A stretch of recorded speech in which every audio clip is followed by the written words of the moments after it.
Hi, I'm Matt Nichols. Welcome to Classic Cars Driven. Today we're driving the modern Mini Cooper.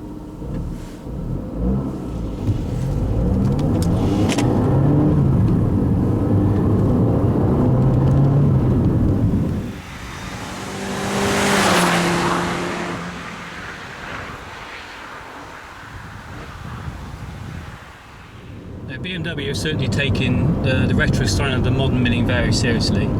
I don't think there's a single aspect of the original Mini that they haven't tried to copy or build into the new edition. We've seen the Cooper model that we're driving today, we've seen the Cooper S, they've launched the Traveller.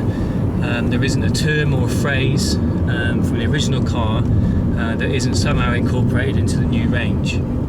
I mean, it is getting a little bit tiresome, and I think there is an argument to say enough's enough, and that they should now move on and leave it and create some new brands around the Mini. But the thing is, have BMW managed to capture the true essence? I think there's about three things. One is, a Mini needs to be classless. It doesn't really matter who you are, what background, you need to be able to drive and get in and out of a Mini and look just as good as the next person. And I think it ticks that box very well, much like the original did.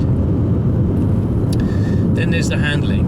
I mean, the original Mini handles like a go-kart. It's very lightweight, weighing in about 600 kilos, whereas the modern edition is not quite, but nearly double that. So okay, so it hasn't got the lightweight, but it has got a lot more safety systems built in, and it is physically, as we know, a much bigger car. But the thing is, the handling's still there, and that's what I really love about this car in particular. The other thing is, it needs to be afraid of nothing. The original Mini took on giants on the rally scene, on the racing track, and to a certain extent on the road, and it would win out. It would do well. It performed very well. And what I do love about this new Mini is it's got an absolutely peachy 16 valve twin cam engine that will rev right out if you want it to. You have a car that you can quite happily commute to work with every day, and you can achieve sort of 50 to the gallon from a petrol engine, which I think is amazing in itself. Then when you want to, you can press the sport button, which I know is an option. It doesn't come as standard, but it was only about a £90 option on this car. And it suddenly punches everything up. The steering feels a bit sharper. The throttle response is there. Almost to like the original, where as you go along a bumpy road, you're accelerating and decelerating as your foot rests on the throttle. It gives it that level of sensitivity. So okay, you're not going to get 50 to the gallon when you're driving it like that, but it's nice to know it's there. It's kind of two cars in one.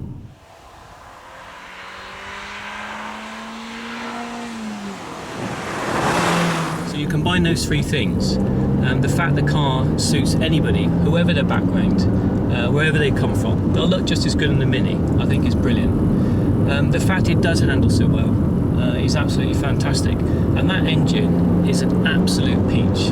I kid you not, it is fantastic, and it is quite a surprise as well. The other thing I like about this car is you can enjoy it within the speed limit. Now this is something which I think where there is a borderline between a true classic car, that you can go out into the English countryside, drive around the UK, or even abroad, within the speed limits and get massive enjoyment. And this is a car that you can do that. So it's a modern car. It'll cruise quite happily all day long on the motorway. It will take you to and from work, but at the same time, when the road opens up in front of you, you can have a lot of fun with it.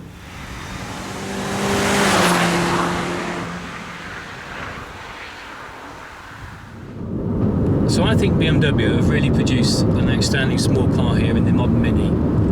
It carries a lot of the ethos of the original Mini, and it still is a lot of fun on the road, despite its maturity and its additional size and all the other things it gives you. And I think they should take a huge amount of credit in that. The fact it's built in Britain is brilliant, and I think as a country we should be very proud of it. I would say I think it's probably time to move on from copying the styling of the original. I think that should be left alone now, don't you? I mean, it's been copied to death now. I think the Mini products going forward should start to evolve in their own right, and BMW should have the confidence to do that, because this, at the end of the day, is an outstanding car. It doesn't really need to hark back to the original Mini anymore. It can live its life like the original lived its own. I've been Matt Nichols.